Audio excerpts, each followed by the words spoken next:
ಸ್ನೇಹಿತರೆ, ಎಲ್ಲರಿಗೂ ನಮಸ್ಕಾರ. ಈ ಚಿತ್ರದಲ್ಲಿ ನೀವೇನು ನೋಡ್ತಾ ಇದ್ದೀರಲ್ಲ, ಈತ ನನ್ನ ಸ್ನೇಹಿತ ವೆಂಕಟೇಶ್ ಸಂಕಲಗೆರೆ ಅಂತ. ಈತ ನನ್ನ ಬಾಲ್ಯದ ಸ್ನೇಹಿತ. ಬಹಳ ವರ್ಷದಿಂದ ನಾವಿಬ್ಬರು ಸ್ನೇಹ ಸಂಬಂಧನ ಚೆನ್ನಾಗಿ ಇಟ್ಕೊಂಡು ಬಂದಿದ್ದೀವಿ. ಈತ ಈ ಸಣ್ಣ ಸಣ್ಣ ಕಿರು ಕವಿತೆಗಳು, ಹನಿಗವನ ಇಂಥ ಕವಿತೆಗಳನ್ನ ಕುಂತಲ್ಲಿ ನಿಂತ ಜಾಗದಲ್ಲಿ ರಚನೆ ಮಾಡ್ತಿದ್ದ. ಇದನ್ನ ಈ ವಾಟ್ಸಪ್ ಮೂಲಕ ಕೆಲವು ಹನಿಗವನ, ಕಿರುಗವಿತೆಗಳು ಇಂಥದ್ದು ಒಂದು ಸ್ಪರ್ಧೆ ನಡೆಯುತ್ತಲ್ಲ, ಅದಕ್ಕೆ ಆಗಾಗ ಕಳಿಸ್ತಾ ಇದ್ದ. ಇದು ತಾಲೂಕು ಮಟ್ಟದಲ್ಲಿ ಅಥವಾ ಜಿಲ್ಲಾವಾರು ಕೆಲವು ಸಂಘ ಸಂಸ್ಥೆಗಳು ಆಗಾಗ ನಡೆಸ್ತಾ ಇರ್ತವೆ, ಅಲ್ಲಿಗೆ ಕಳಿಸ್ತಾ ಇದ್ದ.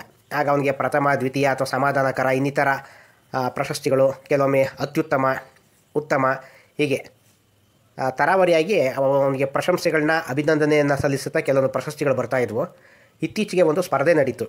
ಅದೇನು ವಿಶೇಷ ಅಂದರೆ, 24 ನಿಮಿಷದಲ್ಲಿ 224 ಜನ ಕವಿಗಳು ಏಕಕಾಲದಲ್ಲಿ ವಾಟ್ಸಪ್ ಮೂಲಕ ಕವಿತೆಯನ್ನು ರಚಿಸೋದು. ಇದು ವರ್ಲ್ಡ್ ಪ್ರೆಸ್ ಬುಕ್ ಆಫ್ ರೆಕಾರ್ಡ್ನಲ್ಲಿ ದಾಖಲಾಗಿದ್ದು, ಅಲ್ಲಿ ಭಾಗವಹಿಸಿದಂಥ ಕವಿತೆಗಳನ್ನ ರಚಿಸುವಂಥ ಸ್ಪರ್ಧೆಗಳಲ್ಲಿ ಭಾಗವಹಿಸುವಿಕೆಯಲ್ಲಿ ಇವರು ಒಬ್ಬರಾಗಿದ್ದರು. ಹಾಗಾಗಿ ಇದೇ ಆಗಸ್ಟ್ ತಿಂಗಳಲ್ಲಿ ಇವರಿಗೆ ಕರೆದು ಸನ್ಮಾನ ಮಾಡಿ ಅಭಿನಂದನೆ ಮತ್ತು ಪ್ರಶಂಸಾ ಪತ್ರಗಳನ್ನ ಕೊಟ್ಟು ಗೌರವಿಸಿದರು. ಹಾಗಾಗಿ ನಮ್ಮ ಸ್ನೇಹಿತ ಆದ್ದರಿಂದ ನಾವು ಅಲ್ಲದೆ ಬೇರೆ ಯಾರು ಪ್ರೋತ್ಸಾಹ ಮಾಡೋದಕ್ಕಾಗತ್ತೆ. ಅದರಲ್ಲೂ ವಿಶೇಷವಾಗಿ ಕನ್ನಡದವರು ಅಂದರೆ ಕನ್ನಡದವ್ರಿಗೆ ಇವತ್ತಿನ ಸಹ ಅಭಿನಂದಿಸೋದು ಅಥವಾ ಪ್ರೋತ್ಸಾಹ ಕೊಡೋದು ಸ್ವಲ್ಪ ಕಡಿಮೆ. ಏಕೆಂದರೆ ನಮ್ಮ ಜನ ವಿದೇಶದಲ್ಲಿ ಇರುವಂಥ ಯಾರೋ ಒಬ್ಬ ವ್ಯಕ್ತಿ ಸಾಧನೆ ಮಾಡಿದ್ರೆ ಅವನಿಗೆ ವಾಟ್ಸಪ್ ಸ್ಟೇಟಸ್ನಲ್ಲೋ ಅಥವಾ ಇನ್ಸ್ಟಾಗ್ರಾಮ್ನಲ್ಲೋ ಫೇಸ್ಬುಕ್ನಲ್ಲೋ ಹಂಚಿಕೆ ಮಾಡಿ ಪ್ರೋತ್ಸಾಹ ಮತ್ತು ಬೆಂಬಲವನ್ನು ಕೊಡ್ತಾರೆ. ಅದೇ ನಮ್ಮ ಸ್ನೇಹಿತರು, ನಮ್ಮ ಅಕ್ಕಪಕ್ಕದ ಮನೆಯವರು ಯಾರೋ ಆದರೆ ಮಾಡಿದ ಕನ್ನಡದಲ್ಲಿ ತಾನೇ, ಅದರಲ್ಲಿ ಏನು ದೊಡ್ಡ ವಿಷಯ, ಕನ್ನಡದಲ್ಲಿ ಎಲ್ಲವನ್ನೂ ಮಾಡಿಬಿಡ್ಬೋದು ಅನ್ನೋ ಒಂದು ಅಸಡ್ಡೆ ಮನೋಭಾವ ಬೆಳ್ಕೊಂಡು ಹೋಗ್ತಾ ಇದೆ. ಬಹುಶಃ ಹಿಂಗೆ ಹೇಳೋದು ಎಷ್ಟೋ ಜನಕ್ಕೆ ಬೇಜಾರಾಗ್ಬೋದು, ಆದರೆ ಇದು ಒಂದು ಕಟು ವಾಸ್ತವ. ಉದಾಹರಣೆಗೆ ನಿಮ್ಮ ಮನೆಯಲ್ಲಿ ಯಾವುದಾದ್ರೂ ಒಂದು ಮಗು ಕನ್ನಡದ ಒಂದು ಪದ್ಯ ಹೇಳಿದ್ರೆ ಅದ್ರ ಏನು ದೊಡ್ಡ ವಿಷಯ ಆಗೋದಿಲ್ಲ. ಅದೇ ತಪ್ಪಾಗಿ ಇಂಗ್ಲೀಷ್ನಲ್ಲಿ ಒಂಚೂರು ಯಾವುದೋ ಒಂದು ಪದ್ಯನೋ ಒಂದು ರೈಮಿಂಗ್ಸ್ನೋ ಹೇಳ್ಬಿಟ್ರೆ ಏನೋ ಒಂದು ಖುಷಿ, ನನ್ನ ಮಗ ಏನೋ ಒಂದು ನೋಬೆಲ್ ಪಾರಿತೋಷಕನೇ ತಂದುಬಿಡ್ತೀನೋ, ಮಗು ಇಷ್ಟು ಚಿಕ್ಕ ವಯಸ್ಸು ಇಷ್ಟು ಚೆನ್ನಾಗಿ ಇಂಗ್ಲೀಷ್ನ ಹೇಳ್ಬಿಡುತ್ತೆ ಅಂತ 10 ಅಡಿ ಆ ಮಗುನ ಮೇಲಕ್ಕೆ ಏರಿಸಿ ಕೂರಿಸ್ಬಿಡ್ತೀವಿ. ಇಂಥ ಒಂದು ಕಾಲಘಟ್ಟದಲ್ಲಿ ಇವತ್ತಿನ ಕನ್ನಡ ಸಾಹಿತ್ಯಕ್ಕೆ ಹೆಚ್ಚಾಗಿ ಜನ ಆಸಕ್ತಿ ತೋರಿಸೋದಿಲ್ಲ. ಉದಾಹರಣೆಗೆ ನನ್ನನ್ನು ಸೇರಿಸ್ಕೊಂಡೇ ಹೇಳ್ತಾ ಇದ್ದೀನಿ, ನನಗೂ ಕೂಡ ಸಾಹಿತ್ಯ ಆಸಕ್ತಿ ಸ್ವಲ್ಪ ಕಡಿಮೆನೇ. ಯಾಕೆಂದರೆ ನಂಗೆ ಓದೋದು ಅಂದರೆ ಚಿಕ್ಕ ವಯಸ್ಸಿನಿಂದ ಸ್ವಲ್ಪ ಅಲರ್ಜಿ ಆಗಿರೋದ್ರಿಂದ ಓದೋದು ಸ್ವಲ್ಪ ಕಡಿಮೆ. ಆದರೆ ಕೆಲವು ಇಂಪಾದ ಸಂಗೀತ ಮತ್ತು ಸಾಹಿತ್ಯಗಳಿತ್ತು ಅಂದರೆ ಸ್ವಲ್ಪ ಗಮನ ಕೊಟ್ಟು ಕೇಳ್ತೀನಿ. ಸಾಧ್ಯ ಆದರೆ ಕೆಲವೊಂದು ಟೈಮು ಒಬ್ಬನೇ ಇದ್ದಾಗ ಕುಣಿದು ಬಿಡ್ತೀನಿ. ಇಲ್ಲಿ ಮುಖ್ಯವಾದ ವಿಶೇಷ ಏನಂತಂದರೆ, ಈ ನನ್ನ ಸ್ನೇಹಿತ ಈ ಅಭಿನಂದನೆ ಮತ್ತು ಪ್ರಶಂಸಾ ಪತ್ರ ಇವನ್ನೆಲ್ಲ ಪಡ್ಕೊಂಡಲ್ಲ, ಇವನು ಪಡ್ಕೊಳ್ಳೋದಕ್ಕೆ ಯಾವುದೇ ಒಂದು ಇಂಗ್ಲೀಷ್ ಮೀಡಿಯಮ್ ಹೋಗಲಿಲ್ಲ. ತನ್ನದೇ ತಾಯ್ನುಡಿನಲ್ಲಿ ಸ್ವಂತವಾಗಿ ಪದ್ಯಗಳು, ಕವಿತೆಗಳು, ಹನಿಗವನಗಳನ್ನ ರಚಿಸ್ತಾ ಇದ್ದಿದ್ದರಿಂದ ಅದನ್ನು ಕಂಡಂಥ ಕೆಲವು ಸಂಘ ಸಂಸ್ಥೆಗಳು ಅಂದರೆ ಕನ್ನಡ ಸಾಹಿತ್ಯ ಸಂಭ್ರಮ ಮತ್ತು ಇನ್ನಿತರ ಕನ್ನಡ ಬಳಗಗಳು ಈ ರೀತಿ ಪ್ರತಿ ತಿಂಗಳು ಅಥವಾ ಪ್ರತಿ ವಾರ ಕೆಲವೊಂದು ಆಶು ಕವಿತೆ, ಚುಟುಕು ಕವಿತೆಗಳ ಸ್ಪರ್ಧೆಯನ್ನು ರಾಜ್ಯ ಮಟ್ಟದಲ್ಲಿ, ಜಿಲ್ಲಾ ಮಟ್ಟದಲ್ಲಿ, ತಾಲೂಕು ಮಟ್ಟದಲ್ಲಿ ವಾಟ್ಸಪ್ ಮೂಲಕ ಕಳಿಸೋದು ಒಂದು ವೇದಿಕೆಯನ್ನು ಕಲ್ಪಿಸ್ಕೊಟ್ಟಿದ್ರು.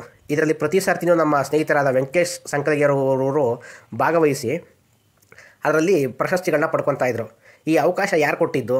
ಯಾರೋ ವಿದೇಶದಲ್ಲಿರೋ ಜೋ ಬೈಡನೋ ಅಥವಾ ಒಬಾಮಾನೋ, ಟ್ರಂಪೋ, ಇಲ್ಲ ಋಷಿ ಸುನಾಕೋ, ಯಾವುದೋ ಇಂಗ್ಲೀಷ್ ದೇಶಗಳಿಂದ ಏನು ಇವ್ರಿಗೇನು ಕೊಟ್ಟಿರಲಿಲ್ಲ. ನಮ್ಮ ಭಾಷೆನ ನಮ್ಮ ಜನಗಳೇ ಬೆಳೆಸಬೇಕು ಅನ್ನೋದಕ್ಕೆ ಈ ಮಾತು ಹೇಳೋದಕ್ಕೆ ಬಂದೆ.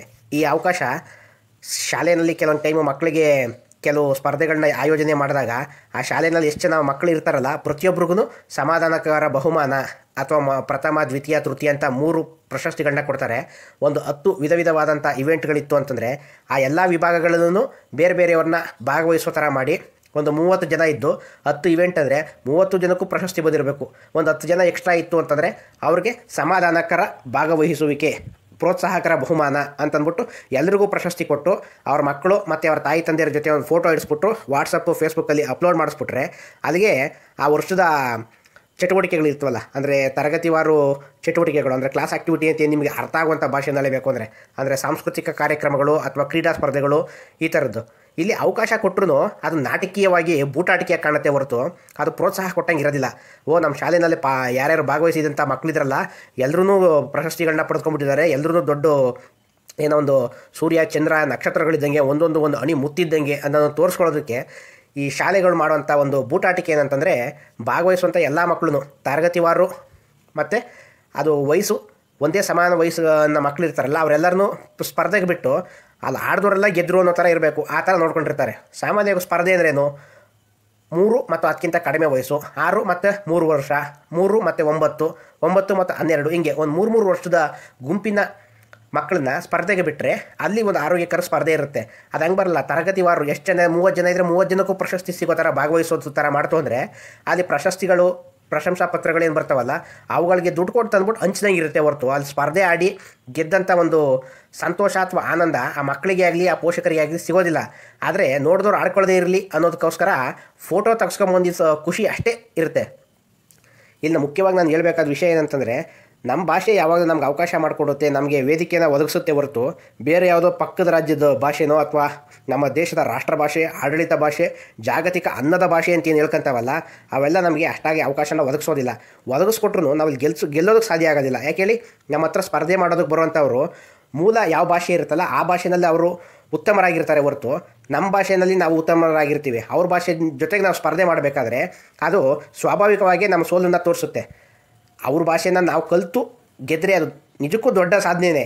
ಆದರೆ ಹುಟ್ಟುವಂಥ ಎಲ್ಲ ನಕ್ಷತ್ರಗಳು ಸೂರ್ಯ ಆಗೋದಿಲ್ಲ, ಹುಟ್ಟುವಂಥ ಎಲ್ಲ ನಕ್ಷತ್ರಗಳು ಚಂದ್ರ ಆಗೋದಿಲ್ಲ. ಜಗತ್ತಿಗೆ ಒಬ್ಬನೇ ಸೂರ್ಯ ಒಬ್ಬನೇ ಚಂದ್ರ, ಉಳಿದವರೆಲ್ಲ ನಕ್ಷತ್ರಗಳಾಗಬೇಕು. ಹಾಗಾಗಿ ನಮ್ಮ ಭಾಷೆಯಲ್ಲಿ ನಾವು ಸ್ಪರ್ಧೆಗಳನ್ನು ಭಾಗವಹಿಸೋದು, ಕತೆ, ಕಾದಂಬರಿ, ಗದ್ಯ, ಪದ್ಯ, ಈ ಸಂಗೀತ ಇತ್ಯಾದಿಗಳನ್ನ ನಮ್ಮ ಭಾಷೆಯಲ್ಲೇ ನಾವು ಅಭ್ಯಾಸ ಮಾಡ್ತು ಅಂತಂದರೆ ಖಂಡಿತವಾಗಿ ಪ್ರತಿಯೊಬ್ಬರು ಸೂರ್ಯನಾಗಲಿಕ್ಕೆ, ಚಂದ್ರನಂತೆ ಮಿಂಚೋದಕ್ಕೆ, ಹೊಳೆಯೋದಕ್ಕೆ ಸಾಧ್ಯ ಆಗುತ್ತೆ ಅನ್ನೋದನ್ನು ಈ ವಿಡಿಯೋ ಮೂಲಕ ತಿಳಿಸೋದಕ್ಕೆ ಪ್ರಯತ್ನಪಟ್ಟೆ. ಹೆಚ್ಚಾಗಿ ಇಲ್ಲಿ ನನ್ನ ಸ್ನೇಹಿತನಿಗೆ ಅಭಿನಂದನೆ ಮತ್ತು ಬೆಂಬಲ ಸೂಚಿಸೋದಕ್ಕೆ ನಾನು ಬಳಸ್ಕೊಂಡಿದ್ದು ಕೇವಲ 2 ನಿಮಿಷ. ಯಾಕೆಂದರೆ ಅವನ ಈ ಭಾಗವಹಿಸುವಿಕೆ, ಅವನ ಈ ಒಂದು ಪ್ರಗತಿಯಿಂದ ಈ ನನ್ನ ಯೂಟ್ಯೂಬ್ನಲ್ಲಿ ಯಾರ್ಯಾರು ಚಂದಾದಾರರು ಅಥವಾ ವೀಕ್ಷಕರಿದ್ದಾರಲ್ಲ ಅವ್ರುಗಳಿಗೂ ಕೂಡ ಈ ಥರದೊಂದು ಕಲೆ ಅನ್ನೋದು ಇರುತ್ತೆ. ಆದರೆ ಅದರಲ್ಲೇನು ದೊಡ್ಡ ವಿಷಯ ಅಂದ್ಬಿಟ್ಟು ಒಂದು ದಿವಸ ವಾಟ್ಸಪ್ಪಲ್ಲಿ ಸ್ಟೇಟಸ್ಗೆ ಟೈಪ್ ಮಾಡಿ ಹಾಕಿರ್ತಾರೆ, 24 ಗಂಟೆಲಿ ಅದು ಹೊರಟೋಗುತ್ತೆ. ಆದರೆ ಶಾಶ್ವತವಾಗಿ ಉಳಿಬೇಕು ಅಂತಂದರೆ ನಾವು ಆದಷ್ಟು ಅದನ್ನು ಡೈರಿಗಳಲ್ಲಿ ಅಂದರೆ ದೈನಂದಿನ ದಿನಚರಿನಲ್ಲಿ ಬರೆದಿಡ್ತಾ ಇರಬೇಕು. ಇನ್ನೂ ಸಾಧ್ಯ ಆಗಲಿಲ್ಲ ಅಂತಂದರೆ ಈ ಫೇಸ್ಬುಕ್ಕು ಅಥವಾ ಇನ್ಸ್ಟಾಗ್ರಾಮ್ಗಳಲ್ಲಿ ಬ್ಯಾಕ್ಗ್ರೌಂಡಲ್ಲಿ ಯಾವ್ದಾರ ಒಂದು ಹಿನ್ನೆಲೆ ಒಂದು ಚಿತ್ರ ಅಂದರೆ ನಮ್ಮ ಸಾಲುಗಳಿರ್ತಾವಲ್ಲ, ಹನಿಗವನ ಅಥವಾ ಚುಟುಕು ಕವಿತೆಗಳು, ಅದಕ್ಕೆ ಸಂಬಂಧಪಟ್ಟಂಥ ಪೂರಕವಾದಂಥ ಒಂದು ಚಿತ್ರವನ್ನು ಆಯ್ಕೆ ಮಾಡಿಕೊಂಡು ಅದರ ಮೇಲೆ ಅಕ್ಷರಗಳನ್ನ ಕನ್ನಡದಲ್ಲಿನೇ ಸ್ಪಷ್ಟವಾಗಿ ತಪ್ಪಿಲ್ಲದಂತೆ ವ್ಯಾಕರಣಬದ್ಧವಾಗಿ ಬರೆದು ಅದನ್ನು ಪೋಸ್ಟ್ ಮಾಡ್ತು ಅಂತಂದರೆ ಎಷ್ಟೋ ಜನ ಅದನ್ನ ಬಳಸ್ಕೊತಾರೆ. ಈಗ ಹೆಂಗೆ ನಾವು ಪ್ರತಿಯೊಬ್ಬರದ್ದು ಒಂದು ಟೀ ಶರ್ಟು ಅಥವಾ ಪ್ಯಾಂಟು, ಚಡ್ಡಿ, ಕೆಲವು ಜಾಗದಲ್ಲಿ ಇಂಗ್ಲೀಷ್ನ ಕೆಲವು ಕೋಟ್ ಅಂತ ಏನು ಹೇಳ್ತೀವಲ್ಲ ಅವುಗಳಿರ್ತಾವಲ್ಲ, ಅದೇ ಥರ ನಮ್ಮ ಕನ್ನಡದವ್ರೂ ಅವನ್ನ ಇಷ್ಟ ಆಯಿತು ಅಂದರೆ ಮುದ್ರಣ ಮಾಡಿ ಧರಿಸೋದಕ್ಕೆ ಸಹಾಯ ಆಗುತ್ತೆ. ಆ ಉದ್ದೇಶದಿಂದ ನಿಮ್ಮ ತಲೆಯಲ್ಲಿ ಒಳೆಯುವಂಥದ್ದನ್ನು ವಾಟ್ಸಪ್ಪಲ್ಲಿ ಹಾಕ್ಬಿಟ್ಟು 24 ಗಂಟೆ ಮೇಲೆ ಅದು ಕಸದ ಬುಟ್ಟಿ ಸೇರೋ ಥರ ಆಗೋದು ಬೇಡ. ಸಾಧ್ಯ ಆದ ಥರ ಸ್ಪರ್ಧೆಗಳಿಗೆ ಕಳಿಸ್ತಾ ಇರ್ರಿ. ಆ ಒಂದು ಸಂಘ ಸಂಸ್ಥೆಗಳು ಅವನ್ನೆಲ್ಲ ತೆಗೆದಿಟ್ಕೊಂಡು ದಾಖಲು ಮಾಡಿ ಒಂದು ಪುಸ್ತಕದ ರೂಪದಲ್ಲಿ ಪ್ರಕಟಣೆ ಮಾಡಿಸ್ತು ಅಂತಂದರೆ ಅದು ಒಳ್ಳೆ ಮಾರಾಟ ಆಯಿತು ಅಂದರೆ ಆ ಸಂಘ ಸಂಸ್ಥೆಗೂ ಒಂದು ಆದಾಯ ಇರುತ್ತೆ. ನಿಮ್ಮ ಒಂದು ತಲೆಯಲ್ಲಿ ಉಳಿದಂಥ ಒಂದು ಜೀವನದ ಒಂದು ಅಂಶ ಏನಿರುತ್ತಲ್ಲ, ಅನುಭವ, ಅದನ್ನು ಅಲ್ಲಿ ದಾಖಲಿಸಿದರೆ ಭವಿಷ್ಯದಲ್ಲಿ ಬರುವಂಥ ಮುಂದಿನ ಪೀಳಿಗೆ ಅವರಿಗೆ ಅದು ಸಹಾಯ ಆಗ್ಬೋದು ಅನ್ನೋದು ಈ ವಿಡಿಯೋ ಉದ್ದೇಶ ಆಗಿತ್ತು. ಅದಕ್ಕೋಸ್ಕರ ಸ್ವಲ್ಪ ಚಿಕ್ಕದಾಗಿ ಆತನಿಗೆ ಅಭಿನಂದನೆ ಸಲ್ಲಿಸೋದಕ್ಕೆ ಅಂತ ಮಾಡಿದಂಥ ವಿಡಿಯೋದಲ್ಲಿ ನನ್ನ ಸ್ವಾರ್ಥನೂ ಕೂಡ ಸೇರಿಸಿ ಈ ವಿಡಿಯೋ 10 ನಿಮಿಷಗಳ ಕಾಲ ಆಗೋಯಿತು. ಇದರಲ್ಲಿ ಮುಖ್ಯವಾಗಿ ನಾನು ಹೇಳೋದಕ್ಕೆ ಹೋಗಿದ್ದ ವಿಷಯ ನಿಮ್ಗೆ ಆಲ್ರೆಡಿ ಅರ್ಥ ಆಗಿದೆ ಅಂತ ನಾನು ಅಂದ್ಕೊಂಡಿದ್ದೀನಿ. ಮತ್ತು ಈ ನನ್ನ ಸ್ನೇಹಿತ ವೆಂಕಟೇಶು ಈ ವಿಡಿಯೋ ಮಾಡೋದಕ್ಕೆ ನಾನು ಒಂದು ಫೋಟೋ ಮತ್ತು ಸರ್ಟಿಫಿಕೇಟ್ಗಳು, ಪ್ರಶಂಸಾ ಪತ್ರಗಳನ್ನೆಲ್ಲ ಕೇಳಿದಾಗ ಹೇಳ್ದೆ, ನಾನು ಫಿಲಮ್ನ ಕೆಲವು ಚಲನಚಿತ್ರಗಳಲ್ಲಿ ಬರುವಂಥ ಕೆಲವು ವ್ಯಕ್ತಿಗಳನ್ನ, ಗಣ್ಯ ವ್ಯಕ್ತಿಗಳನ್ನ ನಾನು ಭೇಟಿಯಾದಾಗ ಅವರು ಯಾವುದಾದ್ರು ಚಲನಚಿತ್ರ ಗೀತೆಗಳು ಅಥವಾ ಕಥೆಗಳೇನಾದ್ರು ನೀವು ಬರೆಯೋದಿತ್ತು ಅಂತಂದರೆ ಅದನ್ನು ಪ್ರಯತ್ನ ಪಡು, ನಮ್ಗೆ ಅದೇನಾದ್ರು ಇಷ್ಟ ಆಯಿತು ಅಂದರೆ ಅವಕಾಶಗಳನ್ನ ಕೊಡ್ತೀವಿ ಅಂತ ಹೇಳಿದಾರಂತೆ. ತಾಯಿ ಕನ್ನಡಾಂಬೆ ಭುವನೇಶ್ವರಿ ಆಶೀರ್ವಾದ ನಮ್ಮ ಸ್ನೇಹಿತನ ಮೇಲಿದ್ದು ಆತ ಚೆನ್ನಾಗಿ ಕತೆ ಕವಿತೆಗಳ ಜೊತೆಗೆ ಚಲನಚಿತ್ರ ಗೀತೆಗಳು ಅಥವಾ ಬೇರೆ ಥರದ ಗೀತೆಗಳಿದ್ದಾವಲ್ಲ, ಈ ಭಾವಗೀತೆ, ಜನಪದ ಗೀತೆ ಇತ್ಯಾದಿ ಸಾಹಿತ್ಯಿಕ ಗೀತ ರಚನೆಗಳು, ಅವುಗಳನ್ನ ರಚನೆ ಮಾಡಲಿ. ಸಾಧ್ಯ ಆದರೆ ಸಿನಿಮಾ ಮತ್ತು ಧಾರಾವಾಹಿ ಕ್ಷೇತ್ರಗಳಿಗೆ ಕತೆಗಳನ್ನು ಕೂಡ ಬರೆಯೋದಕ್ಕೆ ಭುವನೇಶ್ವರಿ ಆಶೀರ್ವಾದ ಆತನಿಗೆ ದೊರಕಿ ಆತ ಚೆನ್ನಾಗಿ ಏಳಿಗೆ ಕಾಣಲಿ ಅಂತ ಆತನ ಸ್ನೇಹಿತನಾಗಿ ಆತನ ಹಿತವನ್ನು ಬಯಸ್ತಾ ಈ ವಿಡಿಯೋನ ಮುಕ್ತಾಯ ಮಾಡ್ತಾಯಿದ್ದೀನಿ. ಸ್ನೇಹಿತರೆ, ದಯವಿಟ್ಟು ನಿಮ್ಮ ಆಲೋಚನೆಗಳು ಅಥವಾ ಚಿಂತನೆಗಳೇನಿರ್ತಾವಲ್ಲ ಅವನ್ನ ಇಂಗ್ಲೀಷ್ನಲ್ಲಿ ಅಥವಾ ಬೇರೆ ಇನ್ಯಾವುದೋ ಭಾಷೆಯಲ್ಲಿ ವ್ಯಕ್ತಪಡಿಸೋದ್ರ ಬದಲು ಈ ರೀತಿ ಯೂಟ್ಯೂಬು ಅಥವಾ ಫೇಸ್ಬುಕ್ಕು ಅಥವಾ ಇನ್ಸ್ಟಾಗ್ರಾಮ್ಗಳಲ್ಲಿ ಕನ್ನಡದಲ್ಲಿ ಅವನ್ನು ಬರೆದು ಪೋಸ್ಟ್ ಮಾಡ್ತಾಯಿರಿ. ಸಾಧ್ಯ ಆದರೆ ಕನ್ನಡದಲ್ಲಿ ಅದನ್ನ ಹಾಡಿನ ಮೂಲಕ, ಕತೆ ಮೂಲಕ ಹೇಳಿ ಯೂಟ್ಯೂಬ್ನಲ್ಲಿ ದಾಖಲಿಸ್ತಾ ಇರ್ರಿ. ಆಗ ಕನ್ನಡದಲ್ಲೂ ಕೂಡ ಕಂಟೆಂಟ್ಗಳು ಅಂದರೆ ವಿಭಿನ್ನವಾದಂಥ ಕಂಟೆಂಟ್ಗಳು ದೊರಕ್ತಾ ಹೋಗ್ತವೆ. ಮುಂದೊಂದು ದಿವಸ ನೀವೇ ಅದನ್ನು ಕೇಳಿದಾಗ ಆ ವಿಷಯ ಮರ್ತೋದ್ರೂ ನಿಮ್ಗೆ ಅದು ಒಳೆದಿದ್ದು, ನೀವಿದ್ದಂಥ ಪರಿಸ್ಥಿತಿ ಹೆಂಗಿತ್ತು ಅದನ್ನು ದಾಟಿ ಬಂದು ಇವಾಗ ಸುಖವಾಗಿ ಕುತ್ಕೊಂಡು ಅದನ್ನು ಕೇಳುವಾಗ ನಿಮಗೆ ಒಂಥರ ಆನಂದ ಉಂಟಾಗುತ್ತೆ. ಅದ್ರ ಜೊತೆಗೆ ನಮ್ಮ ಭಾಷೆಯ ಕಂಟೆಂಟ್ಗಳು ಬೆಳೀತಾ ಹೋಯಿತು ಅಂತಂದರೆ ಯೂಟ್ಯೂಬ್ನಲ್ಲಿ ನಮಗೂ ಒಂದು ಹೆಮ್ಮೆ.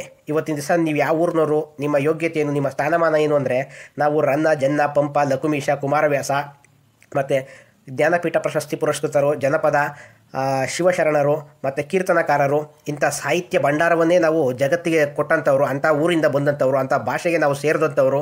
ನಮ್ಮ ಒಂದು ಸಾಹಿತ್ಯ ಸಂಗ್ರಹ ಭಂಡಾರ ಇಷ್ಟು ಶ್ರೀಮಂತವಾಗಿದೆ ಅಂತ ಹೇಳ್ಕೊಳ್ಳೋದಕ್ಕೆ ಒಂಥ ಹೆಮ್ಮೆ. ಅಂದರೆ ನಾವು ನಮ್ಮ ಕೈನಲ್ಲಿ ಏನೂ ಆಗದೇ ಇದ್ರು ನಮ್ಮ ಹಿರಿಯರು ಮಾಡಿರೋದನ್ನ ಹೇಳ್ಕೊಳ್ಳೋದಕ್ಕೆ ಒಂಥರ ಆನಂದ ಆಗುತ್ತಲ್ಲ. ಅದೇ ರೀತಿ ಮುಂದಿನ ಪೀಳಿಗೆಯಲ್ಲಿ ನಮ್ಮ ಮಕ್ಕಳು ಮೊಮ್ಮಕ್ಕಳು ಅಥವಾ ನಮ್ಮ ಸ್ನೇಹಿತರ ಮಕ್ಕಳು ಮೊಮ್ಮಕ್ಕಳು ಬಂಧು ಮಿತ್ರರು ಈ ಥರರು ಹೇಳ್ಕೊಳ್ಬೇಕಾದ್ರೆ ನಮ್ಮ ಸ್ನೇಹಿತ ಕನ್ನಡದಲ್ಲಿ ಈ ಥರ ಸಾಧನೆ ಮಾಡಿದ್ದಾನೆ, ಅವನಿಗೆ ಈ ಥರದ ಪ್ರಶಸ್ತಿಗಳು ಬಂದಿದ್ದಾವೆ ಅಂತ ಹೇಳ್ಕೊಳ್ಳಿಕ್ಕೆ ನಮಗೂ ಏನೋ ಒಂದು ವಿಷಯ ಅನ್ನೋದು ಸಿಗುತ್ತೆ. ಇದಿಷ್ಟು ಈ ವಿಡಿಯೋ ಉದ್ದೇಶ ಆಗಿತ್ತು. ಇನ್ನೂ ಸ್ವಲ್ಪ ವೀಡಿಯೋನ ಚೆನ್ನಾಗಿ ಮಾಡ್ಬೋದಿತ್ತು. ನಮಗೂ ಸ್ವಲ್ಪ ಆರೋಗ್ಯ ಅಷ್ಟು ಚೆನ್ನಾಗಿಲ್ಲದೆ ಇರೋದ್ರಿಂದ ವಿಡಿಯೋ ಮಾಡೋದು ಸ್ವಲ್ಪ ತಡ ಆಗೋದು ಬೇಡ ಅಂತ ಅಂದ್ಬಿಟ್ಟು ಇವತ್ತು ಈ ವಿಡಿಯೋ ಮಾಡಿ ಅಪ್ಲೋಡ್ ಮಾಡ್ತಾಯಿದ್ದೀನಿ. ಕೊನೆಯದಾಗಿ ನಮ್ಮ ಸ್ನೇಹಿತನಿಗೆ ಇನ್ನೂ ಹೆಚ್ಚಿನ ಅವಕಾಶಗಳು ಪ್ರೋತ್ಸಾಹಗಳು ದೊರಕ್ತಾ ಇರಲಿ. ಆತ ಇನ್ನೂ ದೊಡ್ಡ ದೊಡ್ಡ ಹಾಡುಗಳು ಅಥವಾ ಪದ್ಯಗಳು ಸಾಹಿತ್ಯ ಕ್ಷೇತ್ರಕ್ಕೆ ಹೆಚ್ಚಿನ ಕೊಡುಗೆಗಳನ್ನು ನೀಡಿ ಆತನ ಸಮಕಾಲೀನರಾಗಿ ಸ್ನೇಹಿತರಾಗಿ ಇದ್ದಿದ್ದು ನಮಗೂ ಒಂಥರ ಹೆಮ್ಮೆ ವಿಷಯ ಅಂತ ತಿಳ್ಕೊಳ್ಳೋಣ. ಏಕೆಂದರೆ ಭಗವಂತ ನಮಗೆ ಕೊಡದಿರುವಂಥ ಅವಕಾಶನ ಅಥವಾ ಒಂದು ಕಲೆ ಪ್ರತಿಭೆಯನ್ನು ನಮ್ಮ ಸ್ನೇಹಿತನಿಗೆ ಕೊಟ್ಟಿದ್ದಾನೆ. ಆತನ ಏಳಿಗೆಯಲ್ಲಿ ನಮ್ಮ ಸಂತೋಷವನ್ನು ಕಾಣೋಣ ಅಂತ ಹೇಳ್ಕೊಳ್ತಾ ತಾಯಿ ಭುವನೇಶ್ವರಿನಲ್ಲಿ ಮತ್ತೊಮ್ಮೆ ನಮ್ಮ ಸ್ನೇಹಿತನಿಗೆ ಆಶೀರ್ವಾದ ಮಾಡಲಿ ಅಂತ ಕೇಳ್ಕೊಳ್ತಾ ಈ ವಿಡಿಯೋನಲ್ಲಿ ಮುಕ್ತಾಯ ಮಾಡ್ತಾಯಿದ್ದೀನಿ. ಜೈ ಹಿಂದ್, ಜೈ ಕರ್ನಾಟಕ ಮಾತೆ, ಜೈ ಭುವನೇಶ್ವರಿ. ಧನ್ಯವಾದಗಳು. ಶುಭ ದಿನ.